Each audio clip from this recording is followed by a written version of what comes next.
Hello बच्चों, स्वागत है आपका अपने YouTube चैनल MW सर पर। आइए बच्चों, आज की क्लास में स्टार्ट करते हैं मोल अवधारणा का क्लास 2 तक जहां तक पढ़ाया गया था उसी के आगे कंटिन्यू करते हैं। कुछ बच्चों का मानना था कि सर PDF अच्छे से नहीं दिखता है, जूम करने पर भी नहीं दिखता, तो आज ऐसा वीडियो बनाया जा रहा है जिसमें आपको PDF अच्छे से दिखेगा। ठीक है, तो आइए देर ना करते हुए स्टार्ट करते हैं आज की class.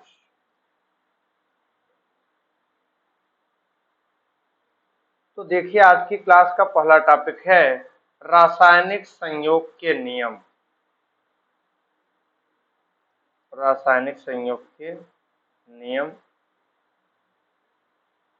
Law of chemical combination. Law of chemical combination में पहला टॉपिक है द्रव्यमान संरक्षण का नियम, लॉ ऑफ मास कंजर्वेशन। क्या है? Law of mass conservation. द्रव्यमान संरक्षण के नियम को लेवाइसिए नामक वैज्ञानिक देते हैं। इस नियम के अनुसार ये बताया जाता है कि पदार्थ को न तो उत्पन्न किया जा सकता है और न ही नष्ट किया जा सकता है, अर्थात द्रव्य अविनाशी होता है, अथवा किसी रासायनिक अभिक्रिया में अभिकारक का संपूर्ण द्रव्यमान उत्पाद के संपूर्ण द्रव्यमान के बराबर होता है। ये कहना चाहते थे कि द्रव्य को न तो बनाया जा सकता है न नष्ट किया जा सकता है, एक रूप से दूसरे रूप में परिवर्तित किया जा सकता है, ऐसा मानना था लेवाइसिए का। ठीक, और यही है द्रव्यमान संरक्षण का नियम। तो देखिए, यहाँ सोडियम है और यहाँ सिल्वर क्लोराइड है, अभिक्रिया कराते हैं तो सोडियम क्लोराइड बनता है, नमक बनता है, और सिल्वर बाहर निकल जाती है। ठीक है, तो इसमें देखिए सोडियम का परमाणु भार कितना है? 23 ग्राम है, 23 ग्राम। और यहाँ सिल्वर का 108 ग्राम, क्लोरीन का 35.5 ग्राम, ऐड करेंगे तो 166.5 ग्राम। जो प्रोडक्ट बना है उसका भी द्रव्यमान क्या है? 166.5 ग्राम। ठीक है, तो इससे पता चला कि अभिक्रिया के दौरान, रासायनिक अभिक्रिया में अभिकारक का संपूर्ण द्रव्यमान उत्पाद के संपूर्ण द्रव्यमान के क्या होता है? बराबर होता है। फिर बात आती है नोट।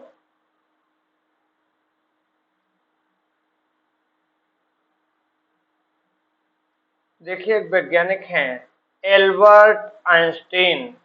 एल्बर्ट आइंस्टीन के समीकरण E बराबर mc² के अनुसार द्रव्य को ऊर्जा में व ऊर्जा को द्रव्य में या द्रव्यमान में बदला जा सकता है, अतः द्रव्यमान संरक्षित होता है, अपुत द्रव्यमान व ऊर्जा का कुल योग संरक्षित रहता है। तो आपको समझ में आया द्रव्य संरक्षण का नियम या द्रव्यमान संरक्षण का नियम।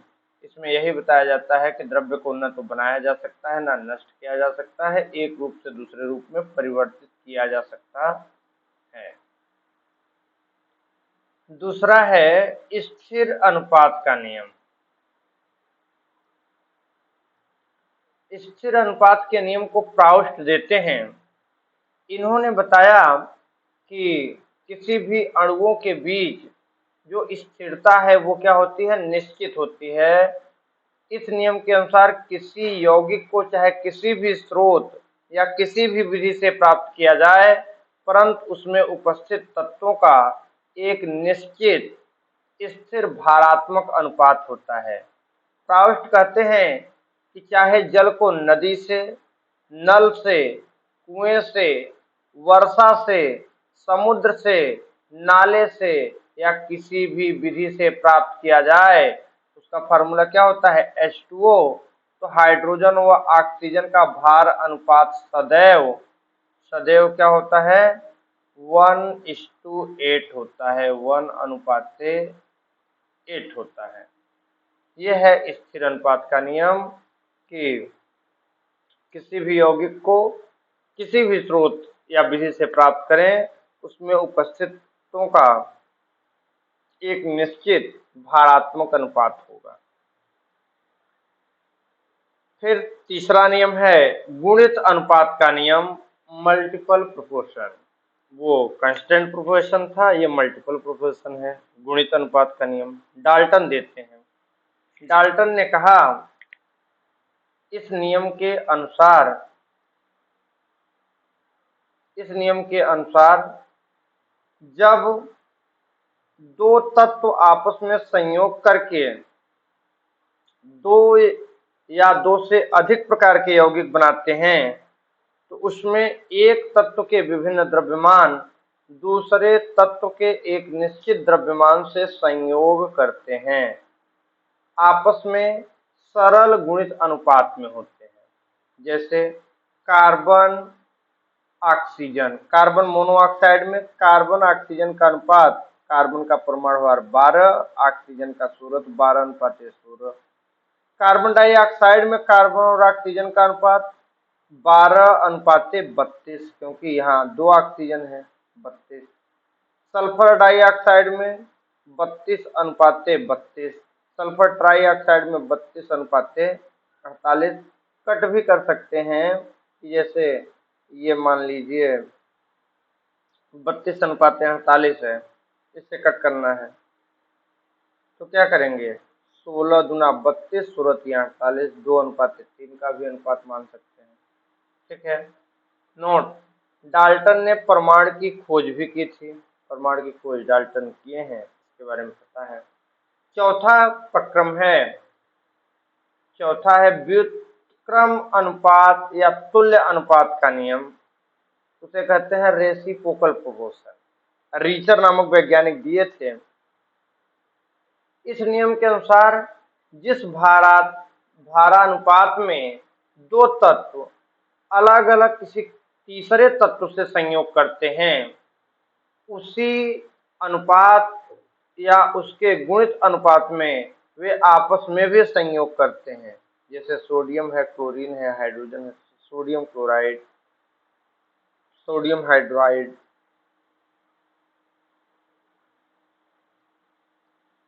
हाइड्रोजन क्लोराइड, ये ऐसे संयोग करते हैं। जैसे कार्बन हाइड्रोजन ऑक्सीजन है, तो कार्बन हाइड्रोजन मिलकर मीथेन, कार्बन का परमाणु भार कितना होता है? 12, हाइड्रोजन का 1, 4 है तो 4, क्या अनुपात है? 3:1 का अनुपात है। कार्बन डाइऑक्साइड में 3:8 का अनुपात आ रहा है, 4 3 12, 8 8 4 32। H2O का निर्माण कर रहे हैं, 2:16, कट कर दीजिए, 2 1 के 2, 8 दूनी 16, 1:8। इसे क्या कहते हैं? व्युत्पन्न या तुल्य अनुपात। फिर एक वैज्ञानिक हैं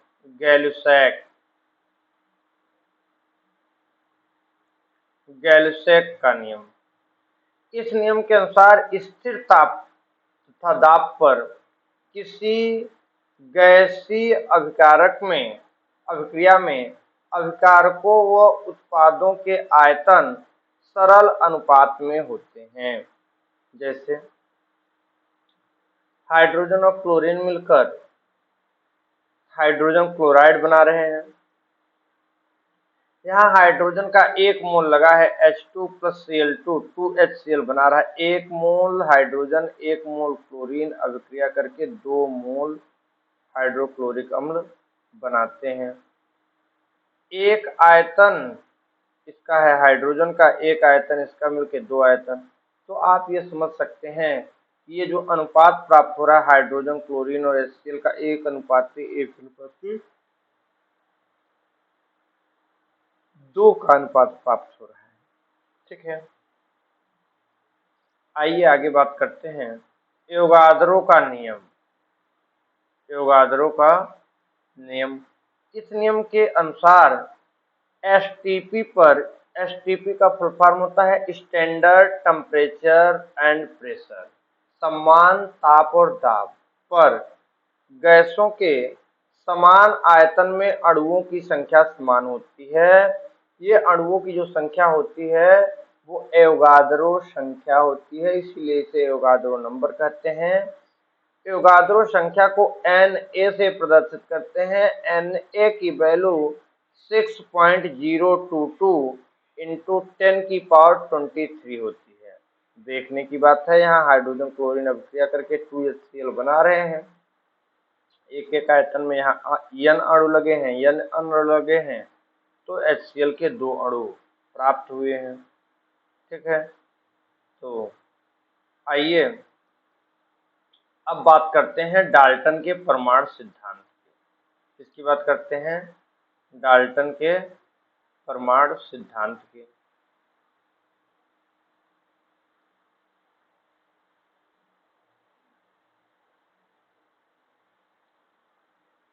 देखिए, डाल्टन ने बताया कि पदार्थ अणुओं से मिलकर बना है, अणु परमाणुओं से मिलकर बना है। ठीक, परमाणु अति सूक्ष्म कण है, इसे और छोटे भागों में नहीं विभाजित किया जा सकता ना। एटम 2 शब्दों से मिलकर बना है, ए प्लस टम। ए का मतलब है कैन नॉट और टॉम का मतलब होता है कट करना। ऐसा ऐसा ऐसा परमाणु या ऐसा पार्टिकल जिसे कट ना किया जा सके उसे क्या कहते हैं? परमाणु कहते हैं। प्रत्येक पदार्थ सूक्ष्म कणों से मिलकर बना होता है। क्या होता है? सूक्ष्म कणों से मिलकर बना होता है, जिन्हें परमाणु कहते हैं। परमाणु अविनाशी होता है, अर्थात न तो इसे बनाया जा सकता है और ना नष्ट किया जा सकता है। सभी रासायनिक अभिक्रियाओं में परमाणु ही भाग लेते हैं।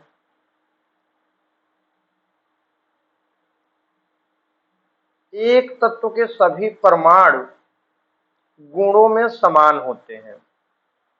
2 या 2 से अधिक परमाणु आपस में जुड़कर अणु बनाते हैं। ये तो थी परमाणु की क्या लक्षण। डाल्टन के परमाणु सिद्धांत की सीमाएं, limitation of Dalton atomic theory. यह सिद्धांत निम्न बिंदुओं को समझाने में विफल रहा। क्या नहीं बता पाया डाल्टन का सिद्धांत? एक ही तत्व के परमाणुओं का परमाणु द्रव्यमान अलग अलग क्यों होता है, यानी इन्होंने समस्थानिकों की बात नहीं समझा पाए थे। फिर क्यों होता है नहीं बता पाया। उदाहरण के लिए 1H1, 1H2, 1H3, तो इन्होंने बताया कि एक ही तत्व है, हाइड्रोजन ही है, इनके परमाणु द्रव्यमान अलग अलग क्यों हैं, ये डाल्टन साहब नहीं बता पाए थे। परमाणु आपस में संयोग क्यों करते हैं, ये भी नहीं बता पाए थे।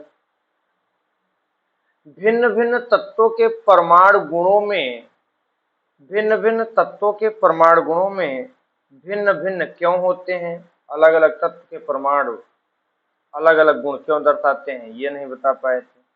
परमाणु आपस में किन बलों द्वारा जुड़े होते हैं, उसमें ऐसा कौन सा बल कार्य करता है जिसके कारण वो आपस में जुड़े होते हैं, उस समय डाल्टन साहब ये बात नहीं बता पाए थे।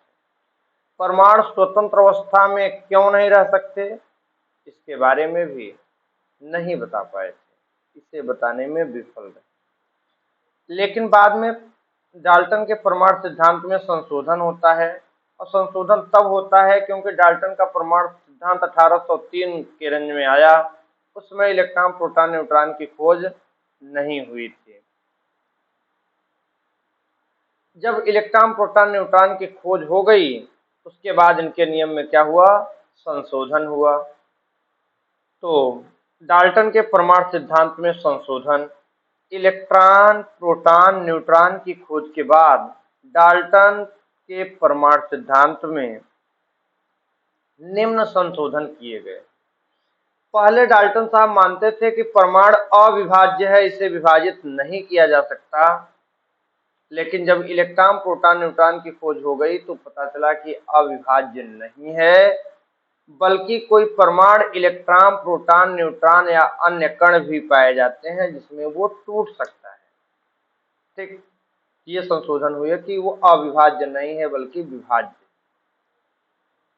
एक ही तत्व के परमाणु भार, परमाणुओं के परमाणु भार या परमाणु द्रव्यमान अलग अलग हो सकते हैं, जिन्हें समस्थानिक कहा जाता है, जैसे 1H1, 1H2, 1H3 या 8 ऑक्सीजन 16, 8 ऑक्सीजन 17, 8 ऑक्सीजन 18। ये क्या है? परमाणु क्रमांक समान है, परमाणु भार अलग अलग है, समस्थानिक है। अलग अलग तत्वों के परमाणु भार समान हो सकते हैं, जिन्हें समभारिक कहते हैं, जैसे 18 आर्गन 40, 19 पोटेशियम 40, 20 कैल्शियम 40। परमाणु लंबे समय तक अविनाशी या अविभाज्य नहीं होता, जिससे रेडियो एक्टिव परमाणु अल्फा, बीटा, गामा किरणें निकालते रहते हैं। ठीक, ये संशोधन हुआ। परमाणु सदैव सरल पूर्णांक अनुपात में ही संयोग नहीं करते, जैसे ये संयोग करते हैं, जैसे सुक्रोज है C12H22O11, यहाँ कार्बन का अनुपात 12, हाइड्रोजन का 22, ऑक्सीजन का 11 होता है। ठीक है, आइए बात करते हैं परमाणु के बारे में। एटम किसी तत्व का वह छोटा से छोटा कण जो रासायनिक अभिक्रिया में भाग लेता है, परमाणु कहलाता है। अक्रिय गैस के परमाणु स्वतंत्र अवस्था में रह सकते हैं, जबकि अन्य तत्वों के परमाणु स्वतंत्र अवस्था में नहीं रह सकते। नोट है कि सबसे छोटा व सबसे हल्का परमाणु हाइड्रोजन का होता है। ठीक है, सबसे हल्की गैस पूछी जाए तो हीलियम होती है, क्योंकि उसका परमाणु क्रमांक कितना होता है? 2 होता है।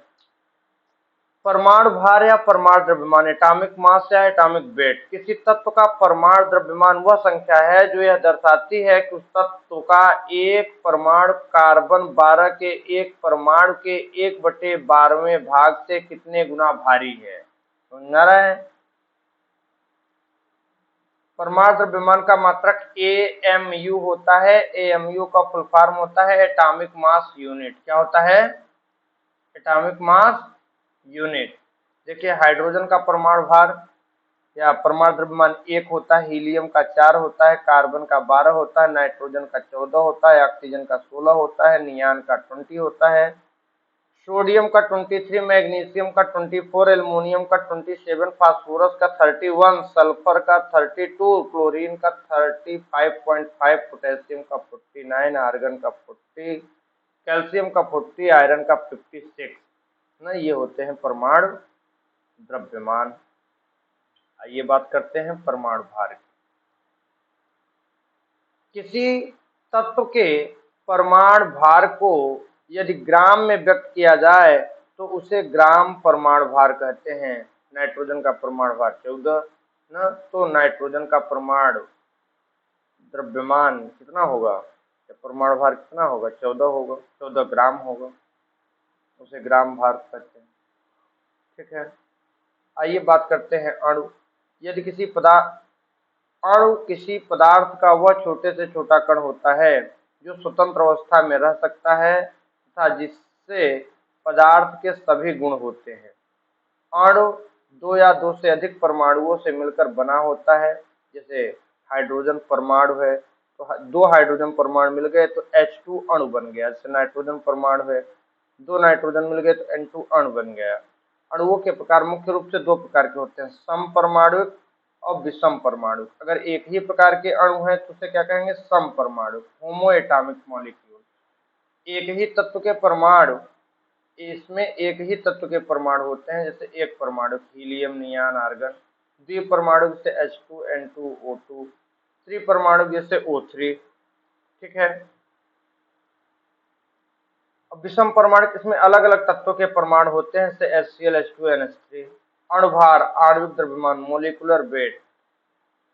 ठीक, किसी तत्व का अणुभार वह संख्या होती है जो यह दर्शाती है कि उस परमाणु के एक अणु का भार कार्बन 12 के एक अणु के 1/12वें भाग से कितना गुना भारी है। किसी तत्व का अणुभार ज्ञात करने के लिए उसमें उपस्थित सभी परमाणुओं के परमाणु भारों को जोड़ दिया जाता है।